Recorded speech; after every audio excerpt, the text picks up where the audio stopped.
Hello my dear students, you are most welcome my YouTube channel. आज हम लोग class 11th Hindi का second lesson कविता की प्रख जिनके आज राइटर हैं आचार्य रामचंद्र शुक्ल, उनके बारे में देखेंगे। अगर आप हमारे थंबनेल को देख कर के आए हैं तो सही जगह पर आए हैं। इस वीडियो के माध्यम से आपको इन कविता की प्रख जो कवि शीर्षक हैं इनसे जुड़े हुए जितने भी प्रश्न सब्जेक्टिव और ऑब्जेक्टिव जो भी आते हैं आपको इसी वीडियो से मिल जाएंगे। केवल आप हमारे वीडियो को देखते रहें तो आपको सब कुछ समझ में खुद ब खुद आ जाएगी कि किस तरह के एग्जाम में परीक्षा पूछे जाते हैं, उसका क्या क्या जवाब होनी चाहिए। ठीक है, चलते हैं हम लोग। पहले हमारे परीक्षा में जो पूछे जाते हैं, जो हमारे राइटर होते हैं यानी कि जो कविता के लेखक होते हैं ना, उनसे जुड़ी हुई कुछ प्रश्न पूछे जाते हैं। और क्या क्या प्रश्न पूछी जाती है, देखिए हमें पढ़ना क्या आज क्लास 11th का हिंदी की सेकेंड लेसन जो आपके दिगंत भाग 1 का दूसरा लेसन है। दिगंत भाग 1 और दिगंत भाग 2 होता है। 11th में हम लोग 1 पढ़ते हैं और 12th में हम लोग 2 पढ़ते हैं। तो 11th का दूसरा जो हमारा शीर्षक है कविता की प्रख, जिनके राइटर कौन है तो आचार्य रामचंद्र शुक्ल। ठीक है ना, इसकी पूरी व्याख्या होगी, इसकी पूरी व्याख्या हम लोग करेंगे, देखेंगे क्या क्या कहते हैं। चलते हैं हम अपने पाठ की तरफ। तो हम लोग चलते हैं पहले कविता के जो लेखक हैं ना उनके बारे में, उनकी जीवनी के बारे में देखते हैं। देखिए हमारे रामचंद्र शुक्ल का जन्म सन 1884 ईस्वी कब हुई थी? 1884 ईस्वी आश्विन पूर्णिमा के, यानी आश्विन का जो पूर्णिमा होता है ना उसी दिन, इनका तारीख नहीं दिया हुआ हमारे पाठ्य पुस्तकों में। इनका जन्म केवल आश्विन के पूर्णिमा को 1884 ईस्वी को हुआ था और इनकी मृत्यु 2 तारीख 1941 कितने 2 फरवरी, इनका मृत्यु कब हुई थी? 2 फरवरी 1941 काशी में हुआ था। जन्म 1884, मृत्यु 1941। ठीक है, ये परीक्षा में पूछते हैं आपसे, उनकी जन्म तारीख, मृत्यु और जन्म ये सब पूछा जाएगा, आप बताएंगे। ठीक है, और इनका जन्म कहाँ हुआ था? तो उत्तर प्रदेश का ही एक जिला है जिनका नाम है बस्ती। जिला का क्या नाम है? बस्ती। और उन्हीं का एक गांव है जिनका नाम है अगोना।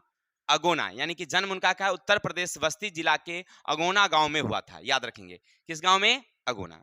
इनके पिता का नाम था पंडित चंद्रवली शुक्ल। इनके पिताजी का क्या नाम? पंडित चंद्रवली शुक्ल।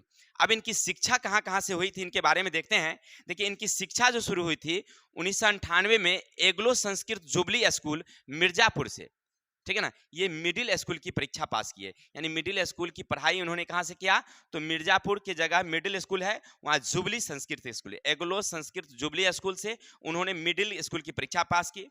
फिर 1998 में उर्दू के और अंग्रेजी के साथ साथ मिडिल के स्किल माने उन्होंने अंग्रेजी और साथ साथ में उर्दू की परीक्षा, माने प्रारंभ में पहले के हम लोगों को जो पढ़ाई होती थी उर्दू से ही ज़्यादा पढ़ाई होती थी। हिंदी का महत्व उस समय कम था, ज़्यादा करके किसकी पढ़ाई होती थी? उर्दू की पढ़ाई। उर्दू पहले पढ़ाई जाती थी, इसके बाद संस्कृत, फिर अंग्रेजी, ऐसे करके। हिंदी का तो उस समय कम महत्व था, अभी हमारा हिंदी पहले होता है नहीं।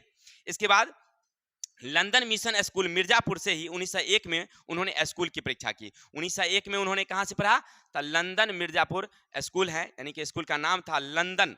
या ये समझिएगा मतलब कि लंदन मतलब देश की बात है, वो नहीं। यहाँ पर क्या है? मिर्जापुर में एक स्कूल है जिनका नाम था लंदन मिशन स्कूल।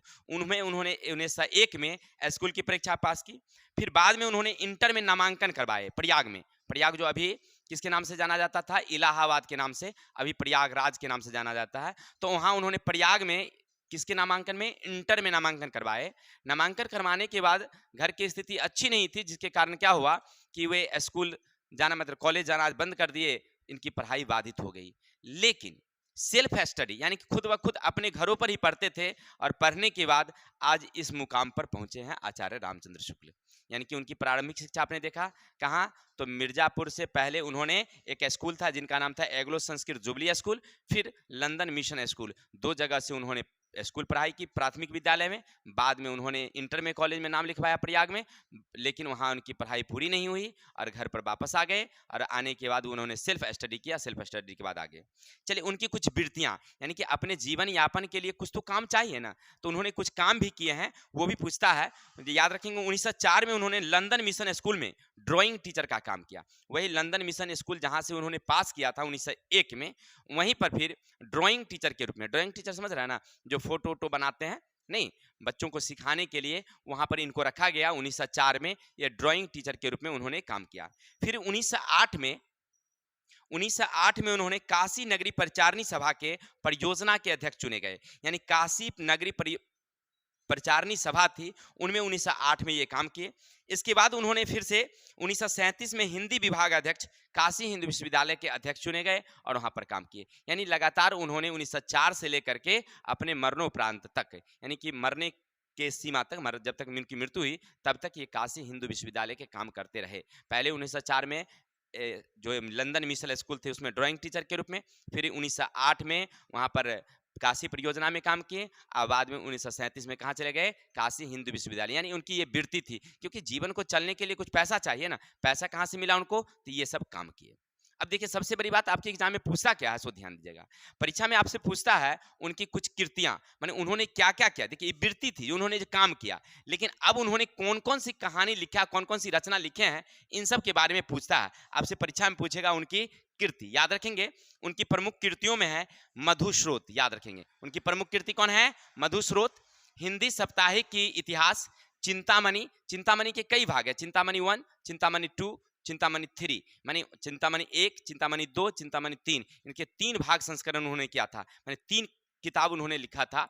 इसके बाद है विश्व प्रपंच, आत्मनिर्भरता, कल्पना का आनंद इत्यादि। उन्होंने कई कृतियां लिखी है जो आपके पाठ्य पुस्तक में है, जैसे विश्वनाथ प्रसाद मिश्र, त्रिवेणी साहित्य, हिंदी साहित्य का इतिहास इत्यादि इत्यादि, बहुत सारे हैं, ठीक है ना। तो उन्होंने कई कृतियां लिखी है जो आपके पाठ्य पुस्तक में, उसको पूरा देख लेंगे तो आपको अच्छी समझ में आ जाएगी कि उनकी क्या क्या रचना है। ये सब प्रमुख या रचना है।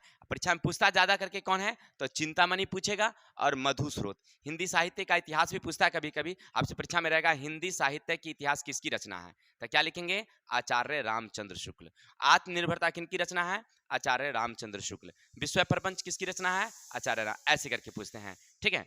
अब चलते हैं हम लोग कविता की परख देखते हैं कि हमारी जो कविता की परख है उनमें उन्होंने जो लिया है ये नामवर सिंह। देखिए लेखक हैं कौन, लेखक हैं उनके कौन, आचार्य रामचंद्र शुक्ल, लेकिन उसका संस्करण किसने किया है, तो रामवर सिंह। संपादन करने का काम किसने किया, नामवर सिंह। उनका नाम क्या था, नामवर सिंह। उन्होंने क्या किया है, इनका संस्करण किया है, ठीक है। कहां से लिया गया है, तो चिंतामणि 3, उनका आचार्य रामचंद्र शुक्ल की एक किताब थी जिनका नाम था चिंतामणि 3, उन्हीं का एक भाग है कविता की परख, उसको उन्होंने लिया इसे, ठीक है। किसने लिया है, तो नामवर सिंह ने उनको लिया है और उसी को अनुवाद करके, उसी का अनुवाद करके हमारी पाठ्य पुस्तक में कविता की परख के नाम से आई है। याद रखेंगे ये हिंदी का निबंध है, ये क्या हमारे निबंध, जैसे पहले हमने पूछ की रात, वो कविता, वो क्या है, कहानी है, और ये क्या है, निबंध है। याद रखेंगे परीक्षा में पूछता है कि कविता की परख कहानी की कौन सी विधा है, यानी हिंदी की कौन सी विधा, तो क्या लिखेंगे वहां पर, निबंध लिखिएगा, ठीक है। तो यहाँ से कुछ ऑब्जेक्टिव क्वेश्चन आ गए आपको, जैसे पूछेगा कि कविता की परख हिंदी की कौन सी विधा, तो निबंध। इसके संपादक कौन है, तो नामवर सिंह, ठीक है। कहां से लिया गया है, चिंतामणि भाग 3। इसके लेखक कौन है, तो आचार्य रामचंद्र शुक्ल, ठीक है ना। ये सब आपके परीक्षा में ऑब्जेक्टिव क्वेश्चन में आते हैं। तो आप अगर हमारी वीडियो को देख रहे हैं तो लगभग आपको आशा है कि ये सब क्वेश्चन आते होंगे और आप देख भी लेंगे, मिलता है। चलिए तो हम लोग पढ़ रहे थे, अब चलते हैं कि कविता क्या कहता है। देखिए कविता की परख, पढ़ने का उद्देश्य क्या है, तो पर उन्होंने बताया, देखिए इसका संस्करण सबसे पहले 1937 इसको सबसे पहले छापा गया था हाई स्कूल के स्टूडेंटों के लिए। कब छापा गया था, हाई स्टूडेंट के लिए। इनका संपादन हुआ था 1983 में, 1983 में इनका संपादन हुआ और सबसे पहले हाई स्कूल के स्टूडेंटों के लिए ही लिखा गया था। आज हम लोग पढ़ रहे हैं कॉलेज के छात्रों के लिए, हमारे हाई स्कूल के लिए किसके लिए है, ये कॉलेज के छात्रों के लिए, लेकिन सबसे पहले इसका संपादन किसके लिए किया गया था, हाई स्कूल के स्टूडेंटों के लिए। यानी आप जो कविता पढ़ते हैं, कविता से आपको क्या क्या सीख मिलती है, आप क्यों कविता पढ़ते हैं, कविता पढ़ने से आपको क्या ज्ञान मिला, इन सब को बताने के लिए आचार्य रामचंद्र शुक्ल ने ही लिखा है कविता की परख। देखते हैं क्या क्या कहता है हमारा अध्याय, चलते हैं हम लोग पाठ की ओर। चलिए भाई, तो हम लोग पढ़ रहे थे कि हमारी कविता की परख में आचार्य रामचंद्र शुक्ल क्या लिखते हैं, कहते हैं कविता जो है ना, यानी कि हमारी एक प्रकार की क्या है, साधना है। कविता क्या है, एक प्रकार की साधना। साधना का मतलब होता है कि आपको सीखने का एक अवसर देती है। कविता जो हम लोग पढ़ते हैं वो किस लिए, तो सीखने का एक अवसर देती है। ठीक है, इससे आप जब कविता पढ़ेंगे ना तो एक आपके मतलब आप में आत्मशक्ति का विकास होगा। ठीक है, यानी कविता क्या है, एक साधना है, इसके द्वारा सृष्टि की साथ मनुष्य का रागात्मक संबंध की रक्षा करती है। यानी सृष्टि संसार के प्रति और मनुष्य के बीच में एक गहरा संबंध लाता है। कौन? कविता। ये कौन कहते हैं हमारी? अगर आपसे परीक्षा में पूछे कि कविता क्या है तो क्या बताएंगे? कविता एक प्रकार की क्या है? साधना है, एक प्रकार की ऐसी परख है, बुद्धि है, जिससे मनुष्य को प्रकृति के चीजों के बीच में, प्रकृति के चीजों को सीखने के लिए एक अद्भुत ज्ञान देता है हमें कविता। अब देखिए, कविता लिखने वाले, कविता के द्वारा हम संसार के सुख दुख आनंद कलेश का अनुभव करते हैं। देखिए, कविता के माध्यम से संसार के किसी सुख की चीज, दुख की चीज, सबका हम अनुभव करते हैं। कविता हमें अनुभव कराती है। ठीक है, जैसे मान लीजिए संसार की कोई सुंदर सी सुंदर वस्तुएं हैं, अब कविता के माध्यम से जब पढ़ते हैं तो उनके प्रति आपका आकर्षण बढ़ता है।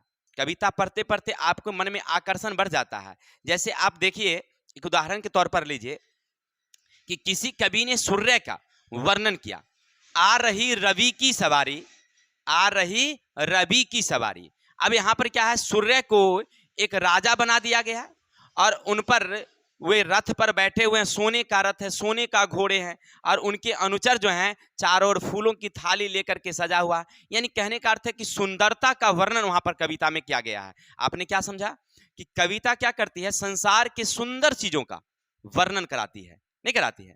इसी तरह से दुख के चीजों का भी वर्णन कराती है।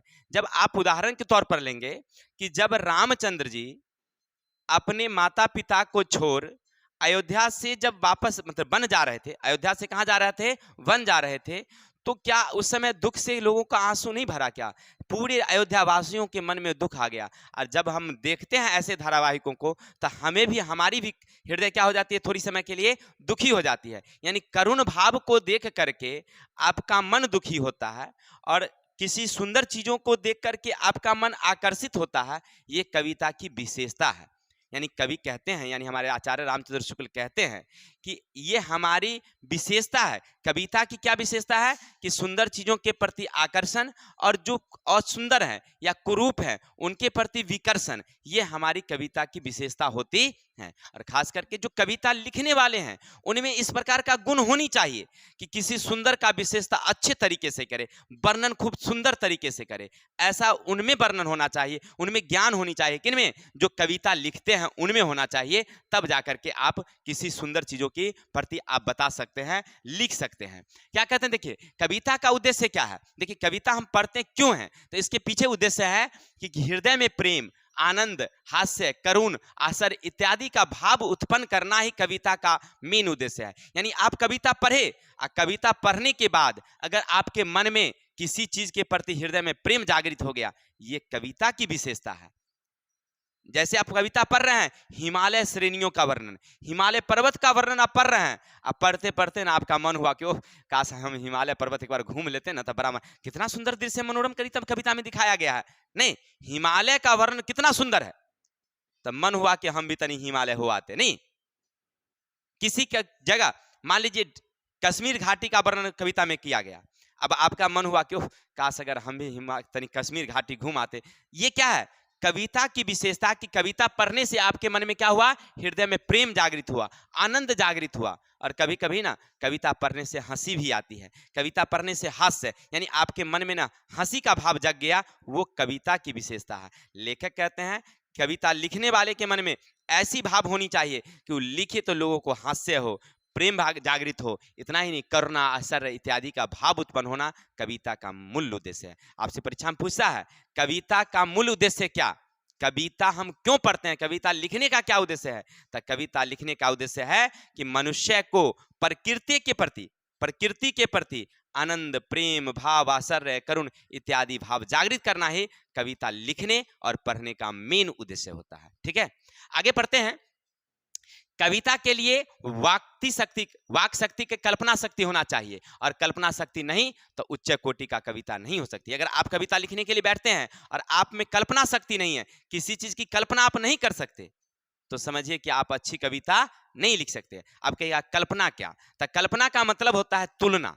कविता का मतलब क्या हुआ? तुलना। कल्पना का मतलब क्या है? तुलना। अब जैसे देखिए कि अगर हम किसी वस्तु का वर्णन कर रहे हैं, तब वर्णन करने के लिए किसी की आंखों का हम वर्णन कर रहे हैं, तो आंखों का वर्णन क्या कहेंगे कि तुम्हारी आंखें हिरन जैसी गोल सुंदर है, नहीं तुम्हारी आंखें एकदम मतलब मीन जैसी, मीन का मतलब मछली जैसी आकर्षक है, ये हुआ आंख की विशेषता। लेकिन अगर हमारे पास कल्पना शक्ति नहीं है तो कह दे तुम्हारी आंखें आलू के फांक जैसी है, तो वो अभद्र हो जाएगा, अच्छा नहीं लगेगा ना। कविता अच्छा लगेगा क्या? नहीं लगेगा। वो तुलना हम जो किए वो अभद्र हो गया। नहीं, जैसे आप मान लीजिए किसी की चेहरा का वर्णन हमें करना हो तो कहेंगे तुम्हारी चेहरा चंद्रमुख जैसी है, यानी चांद जैसी मुखरा है। नहीं, लेकिन अगर वहीं पर हम कह दें कि तुम्हारा चेहरा ना सिपनोर जैसी है, अच्छा लगेगा क्या? नहीं लगेगा। यानी कहने का अर्थ है कि आप में कविता लिखते हैं तो कल्पना शक्ति होनी चाहिए। जैसे हमने कविता में लिखा कि आंख के लिए किसका प्रयोग? हिरन का प्रयोग, मीन का प्रयोग, चेहरे के लिए चांद का प्रयोग। इसी तरह अगर कोई व्यक्ति शक्तिशाली है, बलशाली है, ताकतवर है और हिम्मतगर है, तो उसको कहेंगे हम लोग कि इसके यह जो है कैसा है? सिंह के समान है। लेकिन अगर उसी जगह पर उसका हम वर्णन कर दें कि यह जो है कैसा है? गीदड़ के समान है, तो अच्छा लगेगा? नहीं लगेगा। उसका वर्णन नहीं हुआ, तब उसका विशेषता नहीं हुआ।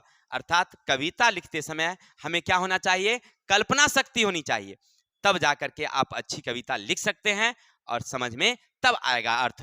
आगे कहते हैं कि लोगों का स्वभाव माने वैसा स्वभाव है कि संसार के भिन्न भिन्न वस्तुओं को देखकर हम उनके बारे में अधिक सोचते हैं। देखिए हमारी ये लोगों की या जितने भी मनुष्य हैं उनकी ये खासियत होती है कि दुनिया के जितने भी चीज़ हैं देखते हैं और देखने के बाद उसके बारे में अधिक से अधिक सोचने की कल्पना करते हैं, सोचते हैं उसके बारे में। और उनको सोचते सोचते वह दुख की बात हो ये तो उनके मन दारुण हो जाते हैं, अगर अच्छी बात हो तो मन प्रफुल्लित होता है। मन अगर आप अच्छी बात अगर देखें तो मन गदगद खुश हो जाता है। नहीं, अगर किसी चीज़ दुख की बात हो जाए तो वहाँ पर मन थोड़ा सा दुखी हो जाता है। जैसे हमको किसी ने कसम खिलवा दिया, मम्मी कसम मान लीजिए, तो हमारा मन ना काफ़ी दुखी हुआ, बहुत समय तक हम सोचते रहे कि ऐसा क्यों।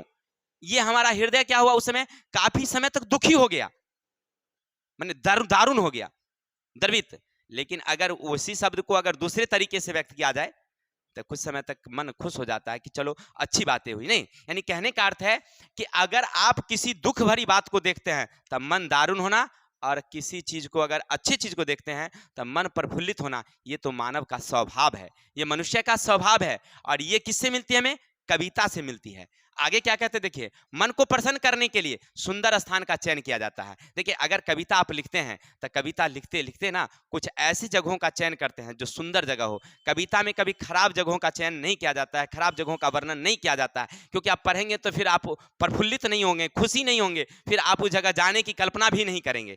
इसलिए जब भी लेखक चयन करते हैं तो सुंदर चीजों का चयन करते हैं, सुंदर वस्तु, सुंदर चीज का चयन करते हैं और उन जगहों का मनोरम दृश्य वर्णन करते हैं। जैसे आपने देखा कि हमारे जब वाल्मीकि जी थे, जब रामचंद्र जी गए थे कहाँ? त्रिकूट पर्वत रामचंद्र जी, सीता और लक्ष्मण थे, और वहां मंदाकिनी नदी बह रही है और उनका वर्णन उन्होंने बड़ी सुंदर ढंग से किया है। मंदाकिनी वर्णन का उन्होंने क्या किया? बड़ा सुंदर वर्णन किया है। ऐसा मनोरम दृश्य उन्होंने वर्णन किया कि पढ़ते पढ़ते मन प्रसन्न हो जाता है, गदगद हो जाता है। यानी कहने का अर्थ है कि जो भी लेखक हैं वो क्या करते हैं? अच्छे वर्णन। जैसे हम तुलसीदास जी भी राम के चित्रकूट वर्णन करते हुए लिखे हैं, क्या लिखे हैं देखिए, सोहत श्याम सलज मृदु धोरत धातु रंगे श्रृंगी। यानी कहने का अर्थ है कि उन्होंने क्या लिखा कि सोहत श्याम जलज, जलज का मतलब होता है जल से भरा, यानी कि हे प्रभु, हे राम, ये जल से भरी आपकी जो नयन है, आंखें हैं, एकदम लग रहा है कि नदियां हैं। आपकी आंखें कैसी बह रही है? नदियां जैसी दिखाई पड़ रही है, सागर माने कैसा? मंदाकिनी नदी जैसी दिखाई पड़ रही है। और कहते हैं धूर्त धोरत धातु रंग, यानी कि धातु रंग से, यानी कहने का अर्थ है कि वहां की जो श्रृंगी हैं, वहां के जो जीव पशु पक्षी हैं, कैसे दिखाई पड़ रहे हैं? सोने की तरह दिखाई पड़ रही है। यानी कहने का अर्थ है कि उन्होंने बड़ा सुंदर ढंग से वर्णन किया है। रामचंद्र जी वहां जब गए हैं, मंदाकिनी नदी बह रही है, उसका दृश्य बड़ा सुंदर ढंग से किया है। यानी कहने का अर्थ है लेखक जो भी हैं लिखते हैं तो कुछ सुंदर दृश्यों को, सुंदर स्थानों का चयन करते हैं और उसका वर्णन सुंदर तरीके से करते हैं। आगे क्या कहते हैं देखते हैं। फिर उन्होंने लिखा है, और जब भयावह रूप का वर्णन होता है तब फिर उसका उसी तरह से वर्णन किया जाता है। यानी कोई भयानक दृश्य का वर्णन हो, तो जैसे आपने श्री कृष्ण में देखा होगा, श्री कृष्णा जब देखे होंगे तो उनमें एक राक्षसनी थी जिनका नाम था पुतना। देखे हैं कि नहीं देखे हैं? कैसा विकराल शरीर, बहुत बड़ा शरीर, इतनी बड़ी दांतें, इतना बड़ा एकदम पूरा एकदम बाल जो है ना उखरा उखरा, ऐसा एकदम देखने के भी डर डर लगता है। जानते हैं हमारे यहाँ क्या हुआ? एक हमारे ही बराबर की एक लड़की थी, बचपन में हम लोग गए थे यज्ञ मेला देखने के लिए, और यज्ञ मेला देखने के वहाँ पुतना का एक बना हुआ था विशाल शरीर, बहुत लंबा काला शरीर, दांत इतना निकला उजला उजला पूरा, मतलब यज्ञ मेला में नहीं मूर्ति बनी रहती है उसमें। और वो लड़की देखी कि वहीं पर देखते देखते बेहोश हो गई, जबकि बड़ी थी, लगभग उस 14-15 साल की लड़की थी, और देखते देखते वहीं पर बेहोश हो गई, उसको देखिए कर। यानी कहने का अर्थ है उसको वहां से, जानते हैं उस जमाने में तो गाड़ी भी नहीं थी, हम लोग जब बचपन थे तब की बारी, तो उसको खटिया पर वहां से लाद करके लाया गया, लोग इलाज उलाज करवाया, ठीक हुआ। बताइए, यानी कहने का अर्थ है कि भयानक दृश्य वो क्या था? एक तरह से भयानक दृश्य। इसी तरह से रामायण में आपने भयानक दृश्य कुंभकर्ण का देखा होगा, कितना विशाल शरीर, हाथी से उसको कुचलवाया जाता है तभी उसका नींद नहीं खुलता है। यानी कहने का अर्थ है कि वर्णन उन्होंने भयानक अगर किया तो कुंभकर्ण का, और सुंदर वर्णन किया तो राम का वर्णन किया है। नहीं, यानी कहने का अर्थ है कि सुंदरता के प्रति आकर्षण और जो असुंदर चीजें हैं उनके प्रति विकर्षण, ये हमारी मनुष्य की क्या है? स्वभाव है। फिर कहते हैं देखिए, तुलना करने, कविता लिखने में हम लोग तुलना का भी उपयोग करते हैं। जैसे अभी हमने बताया था कि हम अगर उपमा देते हैं आंख का, तो किसके का आंख उपमा देते हैं? तो या तो मछली का, नहीं तो हिरन का। अगर उन्हीं का आंख आंख नहीं करके बटाम कह दें, बादाम कह दें, अच्छा लगेगा क्या? नहीं लगेगा, नहीं, उपमा अच्छा नहीं होगा। यानी कि हर कविता में ना लेखक किसका उपयोग करते हैं? उपमा का उपयोग करते हैं, तब जा करके। चलिए आगे कहते हैं, हमारे लेखक कहते हैं, यानी कि रामचंद्र शुक्ल कहते हैं कि लेखक की परख ऐसी होती है कि कहानी के पात्र मुख से कहलवाते हैं। यानी कि कोई भी कहानी का पात्र जो होता है, उस कहानी, कविता की ये खासियत होती है कि कहानी आप लिख रहे हैं, कविता लिख रहे हैं, और उनके जो प्रमुख नायक हैं, उनके नायकों के मुंह से उनकी बात कहलवाई जाए, खुद ब खुद जब वो बोलेंगे तब वो कविता या कहानियां अच्छा होता है। जैसे उन्होंने हमारे कौन, तुलसीदास जी रामायण जब लिखे थे, रामचरितमानस, तो उन्होंने क्या लिखा था जानते हैं? रामायण में, रामचरितमानस नहीं, रामायण में उन्होंने क्या लिखा कि जब रामचंद्र जी बन गए थे तो बन तो गए थे अपनी इच्छा से। आपने पढ़ा होगा कि केकई ने उन्हें वनवास मांगा था और दशरथ जी वनवास देने के लिए तैयार नहीं थे। रामचंद्र जी अपने पिता की वचन को पूरा करने के लिए वो चले जाते हैं। लेकिन जब राम और रावण के बीच में युद्ध होता है और मेघनाथ लक्ष्मण को शक्तिवान लगा देता है और रामचंद्र जी को उस समय ऐसा लगता है कि हमारा भाई मर जाएगा, तब उनके हृदय द्रवित हो जाते हैं और कहते हैं, देखिए वहां पर रामायण को लिखे ये हैं, लेकिन रामचंद्र जी से खुद वो कहलाते हैं, उनके जो हृदय में है वो निकलवाते हैं मुंह से। रामचंद्र जी वहां कहते हैं कि अगर मैं जानता कि मेरा भाई इस युद्ध में मारा जाएगा तो शायद मैं कभी वन नहीं आता। ठीक है, माने उनके मन में भाव थी, वो उसको निकलवा दिए हैं, उसको क्या कर दिए हैं? निकलवा दिए हैं। ये कविता की विशेषता होती है कि लेखक उस कविता के जो प्रमुख पात्र हो उनके माध्यम से कहलवा दे, मुंह से निकलवा दे आवाज, ये कविता की परख होती है। समझ रहे ना?